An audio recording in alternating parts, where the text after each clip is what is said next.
Halo, Assalamualaikum warahmatullahi wabarakatuh. Perkenalkan, nama saya Sabila Julfa Humairah dari Prodi Kesehatan Masyarakat kelas B. Jadi di sini saya akan membahas tentang mekanisme respon imun spesifik. Jadi respon imun spesifik adalah sistem pertahanan tubuh yang dirancang untuk menargetkan patogen tertentu. Ia memiliki dua cabang yaitu imunitas seluler atau yang dimediasi sel dan imunitas humoral atau yang dimediasi oleh antibodi. Pemain utama imunitas seluler adalah limfosit T. Mereka berkembang di timus yang diberi nama. Selama proses pematangan, miliaran variasi sel T terbentuk masing-masing membawa protein permukaan yang unik yang disebut reseptor sel T, TCR.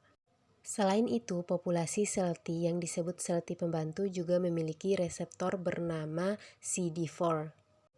Sedangkan populasi kedua sel T sitotoksin membawa reseptor CD8. Dalam proses perkembangannya, sel T juga belajar untuk tidak bereaksi terhadap antigen tubuh sendiri. Sel T dewasa kemudian berimigrasi ke kelenjar getah bening dan jaringan limfoid lainnya, di mana mereka menunggu paparan patogen. Pada dasarnya, kekebalan spesifik tergantung pada patogen yang menyerang yang menemukan kecocokan di antara miliaran variasi sel T ini.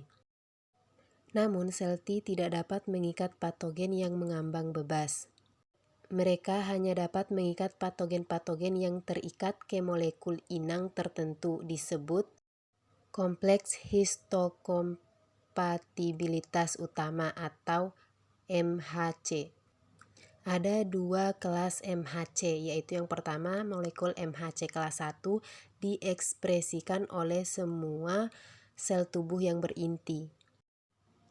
Molekul-molekul ini secara konstan diproduksi di dalam sitoplasma dan dalam perjalanannya menuju membran sel mengambil patogen-patogen peptida yang menampilkannya di permukaan sel.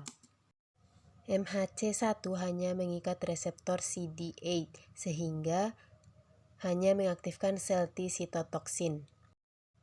Molekul MHC kelas 2 terjadi secara eksklusif pada sel penyaji antigen profesional, di mana sel dendritik paling efektif.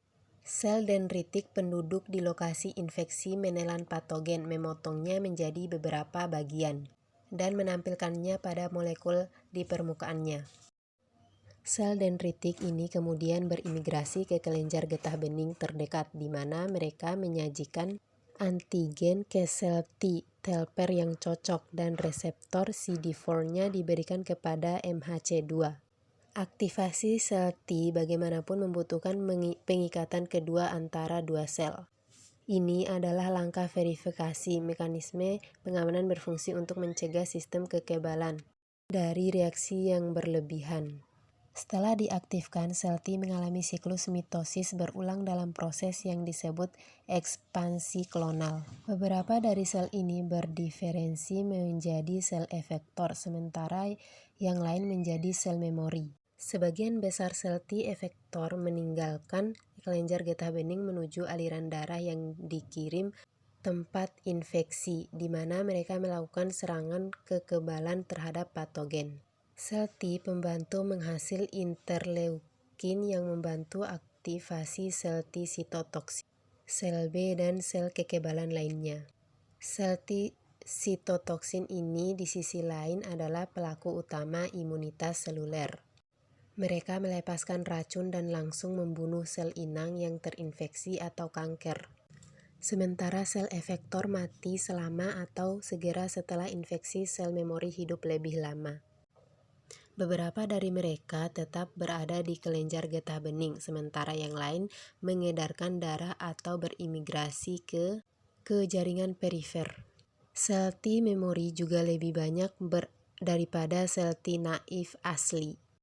Setelah terpapar kembali ke patogen yang sama, mereka dapat meningkatkan respon imun yang jauh lebih cepat. Penting untuk dicatat peran populasi sel T ketiga yang dikenal dengan sel T regulator atau penekanan dalam meredam respon imun ketika tidak lagi diperlukan. Sel T regulator menurunkan proliferasi sel T effector. Mereka juga membantu membedakan antara antigen dari diri dan non-diri. Dengan demikian mencegah penyakit autoimun. Jadi sekian penjelasan dari saya. Wassalamualaikum warahmatullahi wabarakatuh.